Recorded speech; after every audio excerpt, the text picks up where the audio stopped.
Assalamualaikum and welcome everyone for today's segment, which is a voice of society. So today we have our special guest, which is Dr. Alia Bushra, as an economy analyst, and Dr. Alia Nuriana as a social analyst. So in today's segments, we are exploring the theme, the rich get richer and the poor get poorer. So focusing on the language learning inequality here in Malaysia, let's start by understanding the broader economic situations. So what does it mean when we say the rich get richer and the poor get poorer? Can you elaborate, Dr. Alia Bushra? Thank you, host Dia. So regarding to your question, the rich gets richer, the poor gets poorer means those who are already wealthy keep finding ways to be even wealthier, while those with less income are struggling to improve their situation. In Malaysia, this is evident in education, particularly foreign language learning. Wealthier families have the resources to invest in high quality education, and tools for language acquisition, while poorer families, they struggle to provide these resources to their children. Okay, nice. So what's the evidence showing these patterns?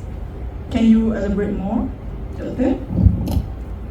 So as you can see, the evidence is clear. Families with greater financial means can afford private tutors, modern learning tools, and international exposure.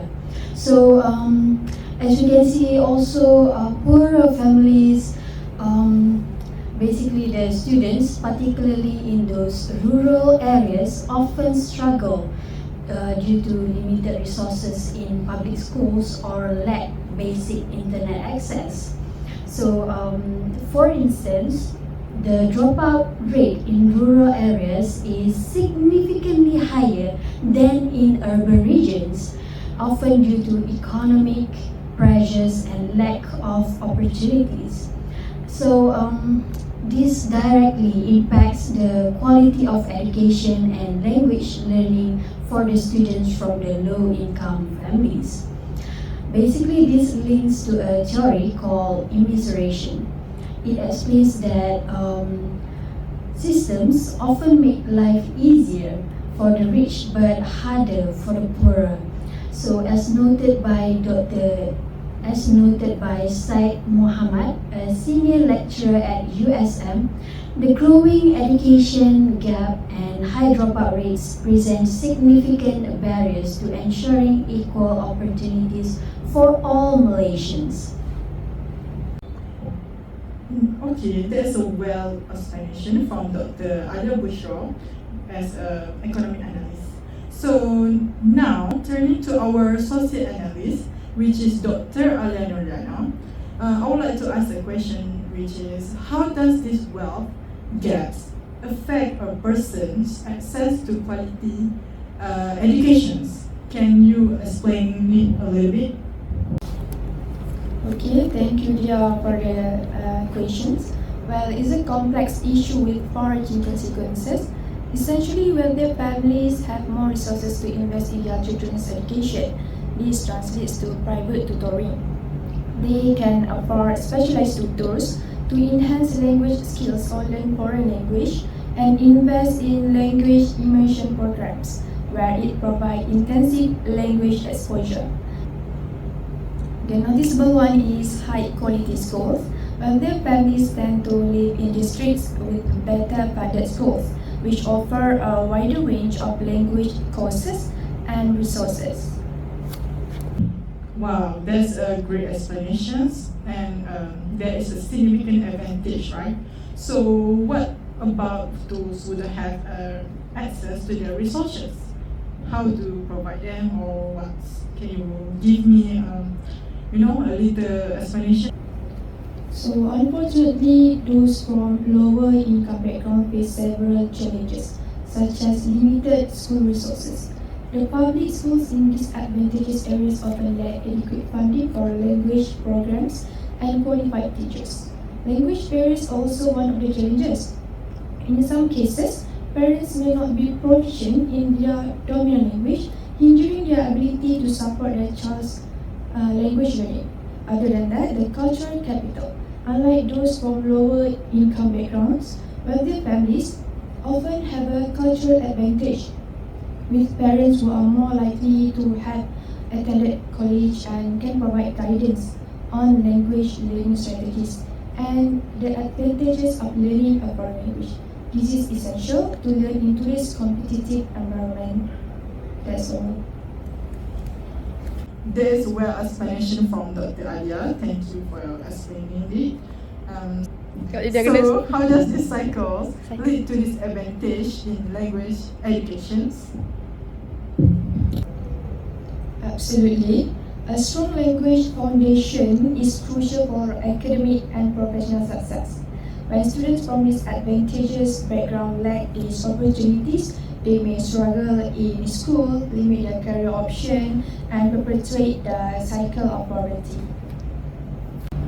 Okay, as we continue our discussion on language learning inequality in Malaysia, let's focus on the main solution that can bridge the gap between the poor and the rich in the language education.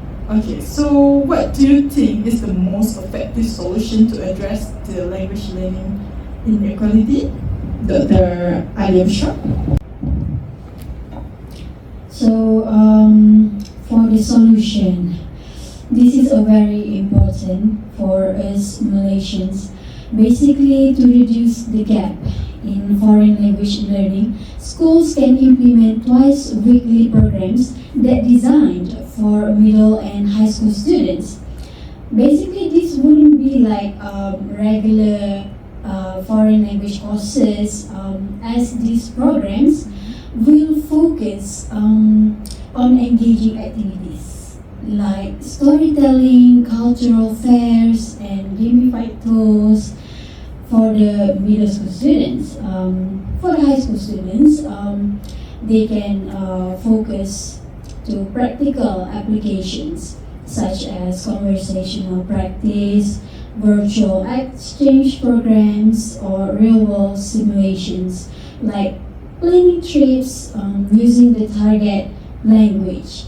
So we can see that these activities can introduce foreign language in a fun way and prepare the students for a future careers or the global interaction. So for me, the solution that we can take is to do equitable education funding. This is by increase funding for public schools, especially in the underserved areas, ensuring that all schools, regardless of location or socioeconomic status, have adequate resources such as comprehensive textbooks, online resources, and other instructional materials, such as that are aligned with the national standards. Other than that, access to technology such as computers, tablets, and also language learning software can enhance language learning experiences. So these can include interactive exercises, online dictionaries, and multimedia resources. So I think that is the best solution in social. Thank you for the solutions, Dr. Alia Bishra and Dr. Alia Nuliana. So, addressing language learning inequality in Malaysia requires many approaches. By implementing these solutions, we can create a better educational system where all the students have the opportunity to succeed regardless of their economic background. Thank you for both of you for your insights. So, Malaysia's futures depend on bridging this gap, ensuring every children, poor or rich, have a fair chance to learn. Together, we can build a society where language is a tool of empowerment, not a division. So, thank you for your listening to the Voices of Society. Bye-bye.